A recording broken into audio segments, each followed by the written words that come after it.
Sabi driver के साथ company आ गई। उसने सामने अंगद की बिल्डिंग की तरफ देखा, फिर अपने पेट पर हाथ रखकर मुस्कुराई और अपने ऑफिस में आ गई। वो सोचने लगी, हाय, अभी अंगद पहुँचे भी नहीं होंगे और इतनी देर में मैं ये बात बताए बिना कैसे रह सकती हूँ। क्या करूँ क्या करूँ? हाँ, मैसेज कर देती हूँ। उसने अपनी रिपोर्ट्स की फ़ोटो खींचकर अंगद को सेंड कर दी। चलो, जैसे ही फ़ोन ऑन करेगा मैसेज देख लेगा। फिर साबी काम पर लग गई। उसने जन्नत को अभी नहीं बताया। वो चाहती थी कि पहले अंगद को बताए। सारा दिन यूं ही निकल गया। शाम हो गई थी। वो काम में बिजी थी कि एकदम से दरवाज़ा खुला और अंगद की मम्मी अंदर आई। जन्नत उन्हें रोकते हुए उनके पीछे थी। देखिए, आप ऐसे नहीं आ सकती। आपको, जन्नत बोल ही रही थी कि वो बोली, मैं अंगद की मम्मी हूँ। जन्नत की बोलती बंद हो गई। साबी भी खड़ी हो गई। उसने जन्नत को बाहर जाने का इशारा किया। उसने उन्हें ध्यान से देखा। अंगद अपनी मम्मी पर ही गया था, वैसी ही आंखें और वही होंठ। उसका हाथ अपने पेट पर चला गया और मन में बोली, देखो, तुम्हारी दादी आई हैं। 50 की उम्र की होते हुए भी वो जवान लग रही थी। देखने वाला उन्हें अंगद की बहन समझे। साबी ने उन्हें सोफे की तरफ इशारा करते हुए बैठने को कहा। ओह, तो ये कंपनी लेकर दी है अंगद ने। खूब ऐसे है ना, जिस कंपनी में मामूली सी डायरेक्टर थी उसकी सीईओ बन गई हो। क्या बात है। सारी ज़िंदगी काम करने पर भी इतनी तरक्की नहीं होनी थी जितनी अंगद से शादी करने के बाद हुई है। उसकी मम्मी बोलती रही। साबी ये सुनकर हैरान रह गई। वो बोली, नहीं मम्मी जी, मैंने नहीं कहा था, अंगद जी ने खुद ही ली है। मुझे तो बाद में पता चला। मम्मी? किसकी मम्मी? मैं कोई तुम्हारी मम्मी नहीं हूँ। मेरे बस 2 ही बेटे हैं। बाकी करके मुकरने की तो तुम्हारी पुरानी आदत है। तुम क्या समझती हो कि तुम्हें मैं अपनी बहू बनाऊंगी? वो लड़की जिसकी मम्मी ने सुसाइड किया, जिस लड़की ने अपनी पालने वाली माँ को कभी माँ नहीं माना, कभी बहन के कपड़ों को आग लगा दी, कभी छोटे भाई को झूले से गिरा दिया, ऐसी साइको लड़की को मैं अपनी बहू बनाऊं? कभी भी नहीं। वो बोले जा रही थी। नहीं आंटी जी, मैंने कुछ नहीं किया था। वो कोमल साबी ने बोलना चाहा। यही तो तुम्हारी खासियत है कि तुम कत्ल करके भी मुकर जाती हो। चलो, इन सब के लिए मैं तुम्हें माफ़ भी कर दूँ, लेकिन वो जो तुमने कॉलेज में प्रोफेसर को रिझाने के लिए कपड़े उतारे थे, वो उसका क्या? ये बात सुनते ही साबी की रही सही शक्ति भी खत्म हो गई।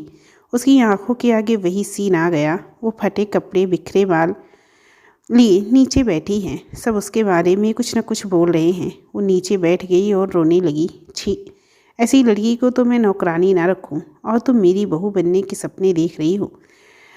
मेरा बेटा भोला है, उसे जल्दी ही किसी पर भी तरस आ जाता है। इसका मतलब ये थोड़ी है कि वो हर किसी को अपना बना लेगा।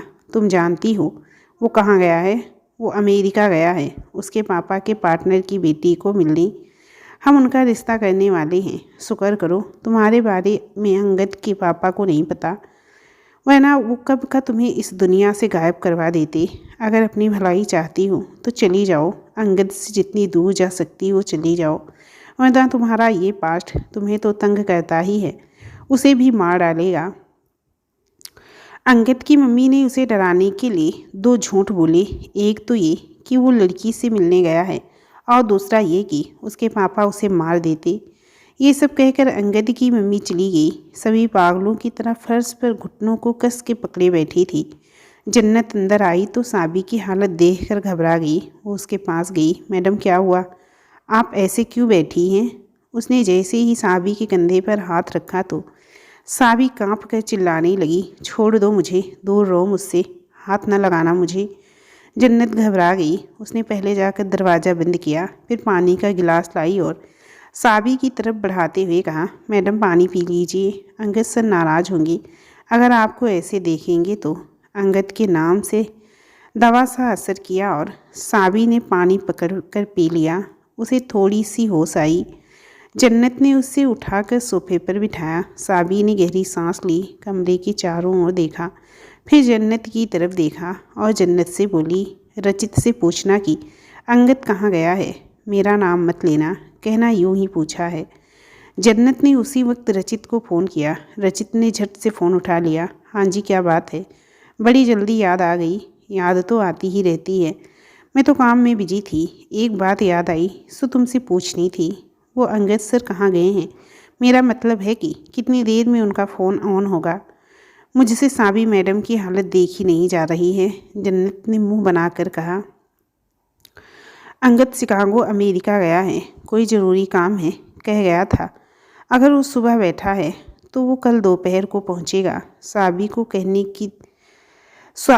को कहना कि दुखी मत हो, वो पहुंचते ही फ़ोन कर देगा। ओह, लगता है कोई आया है, बाद में बात करता हूँ, कहकर रचित ने फ़ोन बंद कर दिया।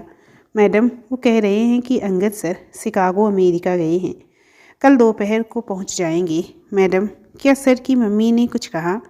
सर को बता देना, सर आपसे बहुत प्यार करते हैं, आपके लिए अपनी मम्मी को भी नहीं छोड़ेंगे, जन्नत बोली। जन्नत की बात सुनकर उसे और भी झटका लगा। अंगद तो उसे कहकर गया था कि वो लंदन जा रहा है, उसे अभी भी यकीन नहीं हुआ।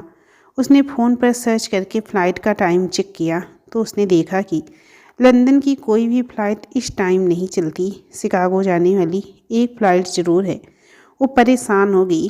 क्यों अंगद, आपने क्यों झूठ बोला? अगर सच बता देते तो क्या होता? हम मिलकर कुछ कर लेते, या आप सच में शादी करने गए हैं इसीलिए मुझसे झूठ बोला? आप पर मैंने रब जितना भरोसा किया था, पर आप भी ऐसे ही निकले। आपको क्या दोष दूँ, मेरी किस्मत ही ऐसी है, खुशी ठहरती ही नहीं है। पर मैं अपने साथ आपको दुखी नहीं करूँगी। आपकी इस निशानी के साथ ज़िंदगी काट लूँगी, दूर चली जाऊँगी आपसे, बहुत दूर। साबी बैठी सोच ही रही थी कि चली तो जाऊं, पर जाऊं कहाँ? अंगद के पापा को पता लग गया तो वो मुझे मार डालेंगे। नहीं, मैं मर नहीं सकती। पहले बात और थी, मैं खुद उनके सामने चली जाती, पर अब मुझे जीना है इसके लिए। उसने अपने पेट पर हाथ रखकर मन में कहा, सॉरी बेटा, मैं तुम्हें आम जिंदगी नहीं दे पाऊंगी, लेकिन मैं अकेली तुम्हें मम्मी पापा दोनों का प्यार दूंगी। बेटा, तेरी मम्मी की किस्मत ही ऐसी है, खुशी टिकती ही नहीं है। भगवान थोड़ी सी हंसी के साथ ढेर सारा दुख दे देता है, और इस बार तो पहाड़ सा दुख दे दिया। उस पर जुल्म ये कि मरने भी नहीं देता। ओह ओह ओह, साबी टेबल पर सर रखे रोए जा रही थी। उसे समझ नहीं आ रहा था कि वो क्या करे। उसे नानी का ख्याल आया। उनको कौन देखेगा? फिर खुद ही जवाब भी दे दिया, मुझसे पहले भी तो वो जी ही रही थी, अब भी जी लेंगी। मुझे किसी के बारे में नहीं सोचना। उसका दिल नहीं मान रहा था कि अंगद ऐसा कर सकता है। वो सोचे जा रही थी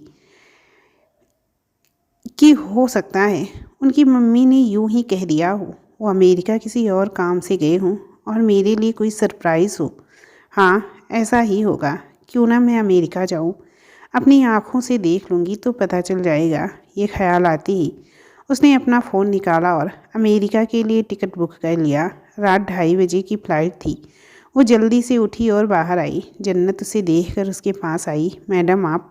उसने जन्नत के मुंह पर हाथ फेर कर कहा, मैं घर जा रही हूँ, तुम भी घर जाओ, ध्यान रखना अपना। फिर वो तेज़ कदमों से लिफ्ट की ओर चली गई। जन्नत वहीं खड़ी सोचती रही। उसने रचित को फ़ोन किया। ये उसका रचित को तीसरा फ़ोन था। हेलो, हाँ, अब कैसी हैं भाभी जी? पता नहीं, कह गई कि घर जा रही हूँ और मुझे भी घर जाने को कहा, पर उनके चेहरे पर खुशी नहीं थी। मुझे बहुत घबराहट हो रही है। वो सर की मम्मी बहुत ही गुस्से में दंदनाती हुई आई थी और उसी तरह दंदनाती हुई चली गई। पता नहीं उन्होंने मैडम को क्या कहा। मैंने मैडम को इतना टूटा हुआ कभी नहीं देखा है। जन्नत बोलती चली गई। तुम चिंता मत करो, अंगद ने अपनी मम्मी को शादी के बारे में बताया नहीं था। मैंने कहा था कि बता दी, पर उसने भाभी जी के कारण नहीं बताया था। आंटी को किसी से पता लग गया होगा तो आकर भाभी को सुना गई होंगी। वहीं अमीरों वाली फिल्मी डायलॉग, तुमने पैसे के लिए मेरे बेटे से शादी की है कमीनी, तुम जैसी 3600 लड़कियां मेरे बेटे के आगे पीछे घूमती हैं, दफ़ा हो जाओ मेरे बेटे से दूर। रचित ने हंसते हुए कहा, क्या अब मैडम का क्या होगा? जन्नत लगभग रोते हुए बोली, अरे पगली, उसकी मम्मी ऐसी नहीं है। वो दिखने में ही खड़ूस है, पर दिल की बहुत अच्छी हैं। साबी तो अंगद को मिस कर रही होगी, इसीलिए रोई होगी। चिंता ना करो, देखना कल सब नॉर्मल हो जाएगा, रचित बोला। उसकी बातों से जन्नत को कुछ आराम मिला।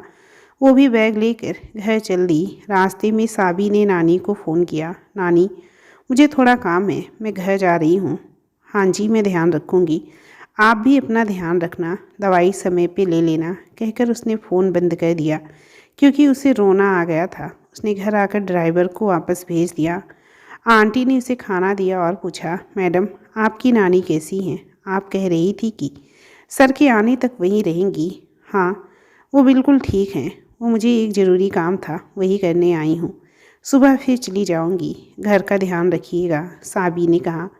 ठीक है मैडम, आंटी बोली। आंटी काम से फ्री होकर सोने चली गई। साबी ने कमरे में आकर सबसे पहले कंपनी के कागज़ निकाले और उसे अंगद के नाम ट्रांसफ़र कर दिए। उसे पहले ही इसकी ज़रूरत नहीं थी। उसे जीने के लिए धन दौलत, ऐशो आराम और कंपनियों की ज़रूरत नहीं थी। उसे सिर्फ अंगद के प्यार की ज़रूरत थी, जो अब इस बच्चे के रूप में उसके साथ है। इसीलिए उसने बाकी सब छोड़ दिया। उसने अपने कार्ड, सर्टिफिकेट्स, पासपोर्ट और अंगद की तस्वीर अपने साथ ले ली और चुपचाप सूटकेस लेकर चल दी। आंटी अपने कमरे में सो रही थी। उसे कुछ खबर नहीं हुई। साबी ने कैब मंगा ली थी। वो कैब लेकर पहले समुद्र के किनारे गई। उसने समुद्र की तरफ देखकर कहा, मम्मी, मुझे आज पता लगा कि मैं माँ बनने वाली हूँ। मम्मी, मैं खुश हूँ। मैं जा रही हूँ अपने प्यार के लिए। फिर वो एयरपोर्ट आ गई। उसने फ़ोन देखा। अंगद ने अभी तक मैसेज नहीं देखा था। उसने वो मैसेज डिलीट कर दिया और वो रो पड़ी। अंगद जी प्लीज़, मैं नहीं जी पाऊँगी। आप ऐसा मत कहना। सब ठीक हुआ तो ये खबर मैं खुद दूंगी आपको, लेकिन अगर आपकी मम्मी की कही बात सच हुई तो। उसका दिल कर रहा था कि वो ज़ोर ज़ोर से रोए, पर आसपास बहुत से लोग थे। उसने अपने आप को समझाया, नहीं अंगद, ऐसे नहीं हैं। मुझे ऐसा सोचना नहीं चाहिए। मेरा दिल कहता है वो ऐसे नहीं हैं। उसने आंसू पोंछ लिए। Chicago, America. अंगद और पाल अमेरिका पहुंच गए थे। उसने प्लेन से उतरते ही फ़ोन देखा। कोई मैसेज नहीं था। फिर उसने साबी को फ़ोन किया, पर फ़ोन बंद आ रहा था। उसे लगा कि साबी फ़ोन चार्ज करना भूल गई होगी। जब से शादी हुई है वही उसके फ़ोन को चार्जिंग पर लगाता था। अब दोनों को इसकी आदत हो गई थी। शायद इसीलिए साबी को याद ही ना रहा हो। वो मुस्कुराया, मैडम अभी तो देखना कैसे हर बात में याद आऊँगा आपको। फिर वो घर की ओर चल दिए। घर तक आते हुए उसने कई बार सावी का फ़ोन देखा, पर वो बंद ही आ रहा था। अंगद ने सोचा, चलो कभी तो मेरी याद आएगी, फिर खुद ही फ़ोन देखेंगी, और जब देखेंगी कि फ़ोन बंद पड़ा है तो अपने माथे पर हाथ मारकर खुद को गालियाँ देंगी। उसे सावी का खुद को गालियाँ निकालती हुई का चेहरा याद आ गया। वो फिर मुस्कुरा दिया। पाल ने देखा तो वो दंग रह गया। सर को क्या हो गया? अंगद का घर आया। सावी का फ़ोन अब भी बंद था। यहाँ ठंड थी। अंगद बहुत थक गया था। रात काफ़ी हो गई थी तो वो घर आते ही सो गया। अगले दिन सुबह उठते ही उसने फ़ोन देखा, पर सावी का फ़ोन अब भी बंद आ रहा था। अब उसे चिंता होने लगी। उसने टाइम देखा। इस वक्त वहाँ रात होगी, इसीलिए फ़ोन नहीं किया होगा। अब शाम तक वेट करना पड़ेगा। उसने पाल को बुलाया। पाल, अयान किस कॉलेज में है? आज हम कंपनी में चक्कर लगाते हैं। इस दौरान अयान के केयर टेकर को अपने बेसमेंट पे ले आना, पता लगाते हैं उससे। एक काम और करना, उन दोनों को सैंपल डीएनए के लिए भेज देना। उन्हें सारा दिन कंपनी के रिकॉर्ड्स देखने में लग गया। कंपनी का सीईओ थॉमस था। वो बहुत ही ईमानदार था और कंपनी बहुत अच्छे तरीके से संभाल रहा था। उसने कई प्रोजेक्ट्स के बारे में बताया। फिर स्टाफ से मिलते मिलते सारा दिन बीत गया। शाम को घर आते वक्त पाल ने अयान और केटेकर की डिटेल देते हुए कहा, अयान अच्छा लड़का है, पढ़ाई में इंटेलिजेंट है, उन लोगों से दूर रहता है, इसीलिए उनका असर नहीं हुआ इस पर। सर, मुझे तो वो केयरटेकर भी ठीक ही लगता है। मेरे ख्याल से ये कोयल की मम्मी का ही सारा किया धरा है। हो सकता है, बाकी पूछने पर ही पता चलेगा। कल दूसरी कंपनी में जाना है, शाम को उसे ले आना, कहकर वो अपने कमरे में आ गया। उसने टाइम देखा, इंडिया में सुबह के 7 बजे होंगे। अभी भी फ़ोन बंद आ रहा है, शायद स्विच ऑन ही ना किया हो। उसने सोचकर फिर फ़ोन बंद कर दिया। फिर उसने घंटे भर बाद साबी को फ़ोन मिलाकर देखा। फ़ोन अभी भी बंद आ रहा था। उसे अब चिंता होने लगी। उसने जन्नत को फ़ोन किया। जन्नत फ़ोन उठाते ही बोली, हाँ जी सर, आप पहुंच गए? जी मैडम, आपकी बहुत फ़िक्र कर रही थी। अभी आई नहीं है, मैं उन्हें बता दूंगी। जन्नत ने उसे उसकी मम्मी के आने के बारे में नहीं बताया। उसे लगा कि साबी खुद ही बता देंगी। अंगद को अब जाकर तसल्ली हुई। उसे पता था कि वो चिंता कर रही होगी। फिर वो अपने काम में लग गया और काम करते करते ही सो गया। उसे समय का पता ही नहीं चला। अगली सुबह वो अपनी दूसरी कंपनी देखने चला गया। पाल भी उसके साथ था। शाम को वापस आकर वो सीधे बेसमेंट में गया। ये एक सीक्रेट जगह थी। यहाँ उन्होंने उसके टेकर को पकड़ा हुआ था। अंगद ने मास्क लगा लिया था। वो आराम से सामने सोफे पर बैठ गया। उसने पाल को इशारा किया। वो उसके पास गया और बोला, तुम कौन हो? मतलब उस लड़के के कौन हो? मैं उसका केटेकर हूँ। हमें क्यों बेवकूफ़ समझा है? अगर पूछ रहे हैं तो हम सब जान कर ही पूछ रहे हैं। तुम कोमल के बाप हो और वो तुम्हारा बेटा नहीं है क्या?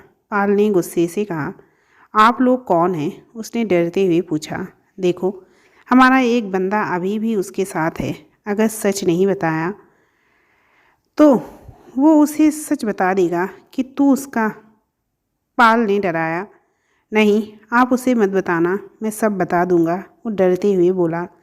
अंगद ने रिकॉर्डर ऑन कर लिया। उसने बताना शुरू किया। जी, मैं कोमल का बाप हूँ।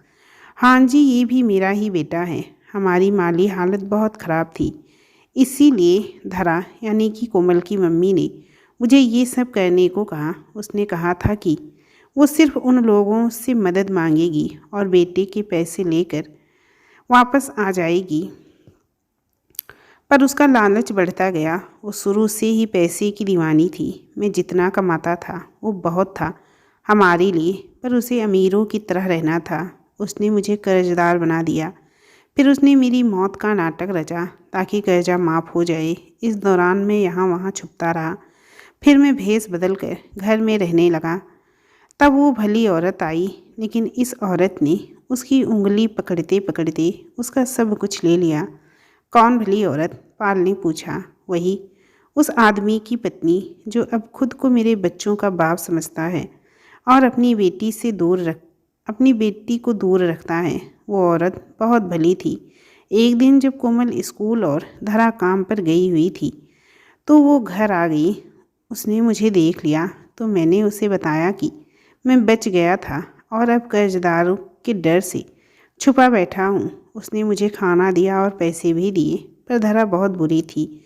वो मुझे उसके पास पैसे लेने भेजने लग गई। एक दिन उसके पति ने मुझे उसके साथ चोरी से मिलते देख लिया। फिर वो उस पर शक करने लग गया। फिर इस अयान के आने की खबर मिली। मैं बहुत खुश था, पर इसने जिस थाली में खाया उसी में छेद किया। इसने उस आदमी को कह दिया कि ये बच्चा उसका है। उस आदमी की माँ ने इसे रख लिया और इसे बदचलन कहकर घर से निकाल दिया। उसने कहा कि वो इतनी जिल्लत, इतना धोखा बर्दाश्त नहीं करेगी। ये कहकर वो छत से कूद गई। मुझे बहुत दुख हुआ, पर धरा खुश थी। उसे उस घर में जगह मिल गई थी। इस औरत ने मेरे साथ भी धोखा किया। मैं कुछ नहीं कर सकता था, मजबूर था। सोचा बेटे के साथ ही रह लेता हूँ। सो उससे मिन्नतें की, तब उसने यहाँ भेजा। उसने सब सच बता दिया था। अंगद ने रिकॉर्डिंग करने के बाद उसे जाने दिया और कहा कि इस बारे में किसी को मत बताना, वरना अयान को सच बता देंगे। सुनकर वो घबरा गया और ना बताने का वादा किया। अंगद ने पाल को इशारा किया कि छोड़ आओ इसे। पाल उसे छोड़ने चला गया। अंगद खुश था। उसे जो चाहिए था मिल गया था। वो घर की ओर चल दिया। अगले दिन साबी शिकागो आ गई थी। उसे पता नहीं था कि अंगद कहाँ मिलेगा। उसने सोचा कि अंगद की कंपनी से पता कर लूँगी, पर वो पहले अयान को मिलने चल दी। उधर अंगद भी अयान को मिलने उसके कॉलेज चल दिया। साबी ने अयान के इंस्टाग्राम पर उसे मैसेज कर दिया था कि वो मिलने आ रही है। अयान साबी को बाहर ही मिल गया। हाय दीदी, इतना बड़ा सरप्राइज़, आप कैसे आ गई? जानती हो, मैं रोज़ रब से दुआ करता था कि मैं जल्दी 18 का हो जाऊं, फिर मैं आपको अपने साथ ही रखूंगा। वो साबी के गले मिलकर रोने लग गया। साबी भी रो पड़ी। फिर उसने उसे चुप कराया। नहीं अयान, मैं बिल्कुल ठीक हूँ, रो मत। जब से मैं वापस गई हूँ अपनी नानी के साथ ही रहती हूँ, उन सब से दूर ही रहती हूँ। यहाँ काम के सिलसिले से आई थी तो सोचा कि तुझे भी मिल लूँ। अब तसल्ली हो गई, तू खुश रहा कर। मैं बहुत खुश हूँ, साबी ने उसके आंसू पोंछते हुए कहा। फिर अयान बोला, दीदी चलो कहीं बैठते हैं। वो कार लेकर चल दिए। अंगद की कजिन भी अयान के कॉलेज में थी। वो कल रात अंगद को मिलने आई थी तो अंगद उसे छोड़ने के बहाने कॉलेज जा रहा था। अयान अभी कार स्टार्ट ही की थी कि उसका कोई फ्रेंड आता दिखा। वो बोला, दीदी 1 मिनट आप बैठना, मैं उससे मिल लूँ। कहकर वो कार रोक कर दोस्त से मिलने लगा। साबी कार में बैठी आती जाती कारों को देख रही थी कि तभी एक कार आई। उसमें से अंगद निकला। वो देखकर एकदम खुश हो गई। वो दरवाज़ा खोलकर उसके पास जाने लगी थी कि तभी अंगद की दूसरी साइड का दरवाज़ा खुला और उसमें एक सुंदर सी लड़की निकली। साबी का हाथ लॉक पर ही रह गया। उसकी आंखों से आंसू बह निकले। अंगद, नहीं, आप ऐसा नहीं कर सकती, प्लीज़ भगवान। क्यों? अंगद ने उस लड़की का हाथ पकड़ा और उसे लेकर कॉलेज की तरफ चला गया। वो साबी के पास से निकले। साबी ने आंखों पर गॉगल्स पहन लिए, लेकिन अंगद की नज़र उस पर पड़ गई थी। उसने पीछे मुड़कर देखा। फिर उसने सोचा कि साबी यहाँ कहाँ आएगी। उसने हंसते हुए सर पर मारा। उसकी कजिन ने उससे पूछा, क्या हुआ, बड़ा मुस्कुरा रहे हो? कुछ नहीं, मुझे लगा कि साबी है। भला वो यहाँ अमेरिका में कहाँ से आएगी? शायद मैं दीवाना हो गया हूँ, मुझे खुली आंखों से भी साबी नज़र आती है। अंगद बोला, ओ भैया, कल से साबी के बारे में इतना सुना है कि दिल कर रहा है मैं भी उससे मिलूं। कब मिलवाओगी? वो बोली, जल्दी ही, हम अपनी एनिवर्सरी मनाएंगे, तब तुम भी आना।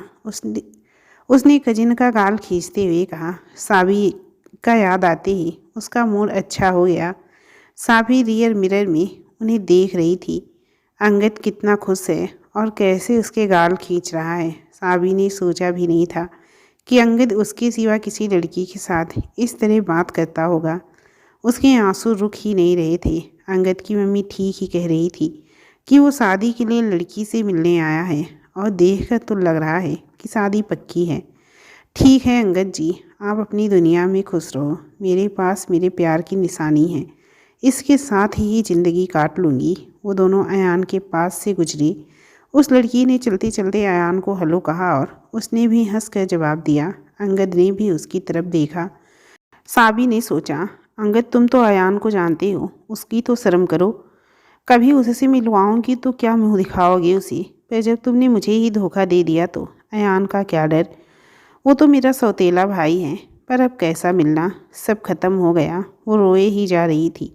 अयान वापस आ रहा था। उसने जल्दी जल्दी अपना मुंह साफ किया। अयान आकर कार में बैठ गया। वो बोला, ये मेरा सीनियर है, मुझे पढ़ने में हेल्प करता है। मैंने इसे बताया कि आप आए हो तो मैं जा रहा हूँ।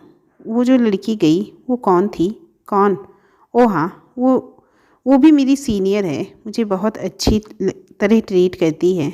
और उसके साथ कौन था? पता नहीं, उसका बॉयफ्रेंड होगा। क्यों? आप ये क्यों पूछ रहे हो? लड़की अच्छी लगी कि लड़का पसंद आ गया? बुलाऊं क्या? अयान ने मजाक किया। नहीं, वो इंडियन लग रहे थे इसीलिए पूछ रही थी। साबी ने बात बदल दी, पर वो अंदर तक हिल गई थी जब उसने कहा कि बॉयफ्रेंड होगा। वो ये सुनना नहीं चाहती थी, पर वो कर भी क्या सकती थी। उसकी आंखों से आंसू बहे जा रहे थे, रोके से रुक नहीं रहे थे। अयान ने देखा तो उसने कार स्लो करके पूछा, क्या हुआ दीदी, आप क्यों रो रहे हो? नहीं, मैं तो खुशी के कारण रो रही हूँ, तुमसे मिलने की बहुत खुशी है, साबी बोली। फिर उन्होंने रेस्टोरेंट में खाना खाया। साबी ने बहुत कहा कि उसे भूख नहीं है, पर अयान नहीं माना। वो बोला, दीदी आप 4-5 साल बाद मिले हो, एक साथ बैठकर खाना तो खा सकते हैं। अयान किसी को कहना कि मैं तुमसे अयान किसी को कहना नहीं कि मैं तुमसे मिली थी। अच्छा, मुझे नया फ़ोन और सिम दिलवा दे। साबी ने पहले ही सोच लिया था, सो उसने कहा, नहीं दीदी, मैं पागल थोड़ी ही हूँ, आप चिंता ना करो, कहकर उसने दुकान से साबी को नया फ़ोन और सिम दिलवा दिया। अयान साबी को इतना प्यार करता था कि उसने उसके एक बार कहने पर उसे फ़ोन ले दिया और पूछा भी नहीं कि क्यों लेना है फ़ोन। फ़ोन लेने के बाद उसने पूछा, दीदी कौन से होटल में ठहरे हो आप? चलो मैं आपको छोड़ देता हूँ। फिर अयान उसे उसके होटल छोड़ आया। अयान के जाने के बाद साबी बैठी रोती रही। उसका फ़ोन बजने लगा। उसने फ़ोन देखा, अंगद था। उसने थोड़ा रुक कर फ़ोन उठा लिया। हेलो साबी, क्या कर रही हो? कल से फ़ोन ट्राई कर रहा हूँ, बंद आ रहा था। अब शांति मिली दिल को। कैसी हो? आप मुझे मिस कर रहे हो या नहीं? हाँ, बहुत कर रही हूँ। साबी इतना ही बोल पाई। अरे आप रोने क्यों लगी? देखिए मैं कैसे टाइम काटूंगा यार, कुछ अच्छा बोलो। अगर इस तरह रोगी तो मैं अभी आ जाऊंगा, अंगद बोला। साबी ने कहा, आप झूठ बहुत अच्छा बोलते हो। इतनी दूर लंदन में बैठे हो और कह रहे हो अभी आ जाऊंगा। हाँ बैठा तो लंदन में हूँ, पर और कर भी क्या सकते हैं सिवाय बातों के। आपको तो दो शब्द प्यार के भी बोलने नहीं आते। झूठ हो सही, कभी तो कहो कि आप अच्छे लगते हो। मेरा दिल नहीं लगता, आपकी याद आती है, वगैरह वगैरह। अंगद बोला, मुझे ये सब आता तो मुझे प्यार में धोखा नहीं मिलता। ये सब ना मुझे आया ना कभी आएगा, बस धोखा ही मेरी किस्मत है।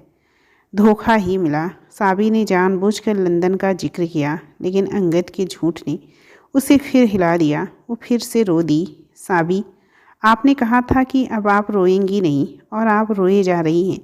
किसी ने कुछ कहा क्या? वो कोमल तो नहीं आई, या फिर वो लच्छे तो नहीं आया? अगर वो कुछ कहते हैं तो उनकी बात मत सुनना, आप मेरी बात सुने। अच्छा मैं वीडियो कॉल करता हूँ, आप रो मत। उसने फ़ोन बंद करके वीडियो कॉल की, पर साबी का फ़ोन बंद आने लगा। उसने कई बार ट्राई किया पर फ़ोन बंद ही आता रहा। उसे कुछ समझ नहीं आ रहा था।